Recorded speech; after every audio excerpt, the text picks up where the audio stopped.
Those of you who know me know that I have had an almost career-long interest in oral health and ageing.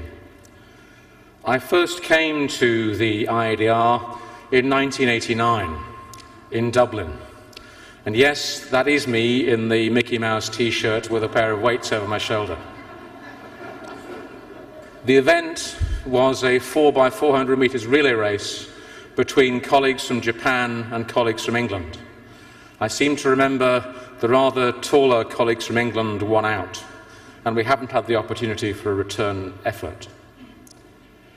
I show this not to show the difference in my choice and sartorial elegance, but to point out to the new members in the audience here that that was my first IADR, and this is where I am today. This is a wonderful organisation, and if you choose to be part of it and engage in it, anything is possible. I didn't think I would be here in this position in 1989. I also know that we are all getting older.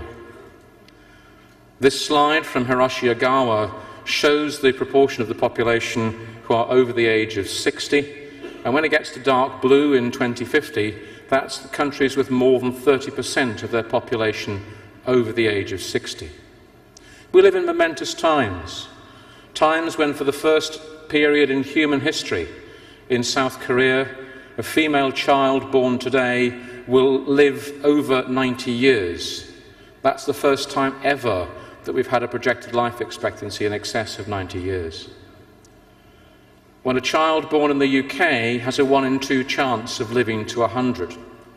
So look to the left and look to the right. If you were born today in the UK, one of you would live to 100. It's not surprising that we have challenges in terms of oral health and oral health care, along with all other aspects of health care. Our older people are retaining teeth, and they are incredibly proud of retaining those teeth. These are one quote from a recent piece of work that we've been doing in the UK, and there are other presentations on this at this meeting.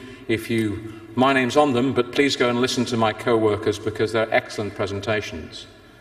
I'll say at my age, I think I don't do so bad to say I've still got some of my own teeth. You know, and I do look after them. That intense pride in having achieved tooth retention by rows at the age of 80.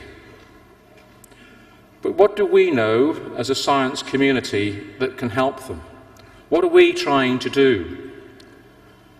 On the left, you see oral health in aging societies from the WHO, and on the right, the Tokyo Declaration of 2015. And the first point of that Tokyo Declaration is to achieve a concerted effort to accumulate scientific evidence of the contribution of dental care and oral health to longer health life expectancy and to formulate health policies based on such evidence. Evidence. And I would challenge you all, what is the evidence that we have?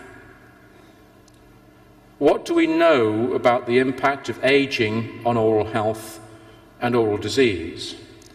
And I haven't got time to go through this in any great depth, but if we look at caries, one of the single most common communicable diseases in man, what do we know? We know we get more of it. Some of it occurs on the crowns of teeth, some on the roots of teeth. Do we know anything about the process, or very much about the process of root caries, i.e. starting on dentine, compared with caries that starts on enamel? And the answer is a minimal amount. How much do we know really about its prevention? A bit. The literature in caries has a dearth of work in terms of aging. And then we move to periodontal disease, the most common inflammatory disease in man. And what do we know about the impact of the profound changes in the immune response on periodontal disease progression and change with age? Virtually nothing. Is this a situation which is sustainable for this, the premier dental research organization in the world? I would suggest to you that it's not. And what do we know about oral cancer and I'm indebted to Sam Samaranayake for the illustration on the bottom of this image, showing increasing rates of oral cancer over a significant period of time. And we know a little bit about the etiology of that. Some would say we know a lot about the etiology of that. But we're not much further forward in terms of management, and 5-year life expectancies are still terrible. In 1989, I was a fit young man, or I thought I was, and my hair was slightly browner than it is now, but I still have some. And I wore silly clothes, and I still do. But over my career, I have tried in my own way to help to develop some evidence for older people. But one research worker is not enough. And I call upon this association and its members to think really carefully about those older people, to look to the left of you and look to the right of you and think who is going to live to 80 or 90 or 100, and who is going to look after you when you are 80 or 90 or 100, and do they have the evidence upon which to base that care? I became interested in oral health care for older people because I knew I would get old. God help the dentist who looks after me when I'm 100. Ladies and gentlemen, thank you for your kind attention.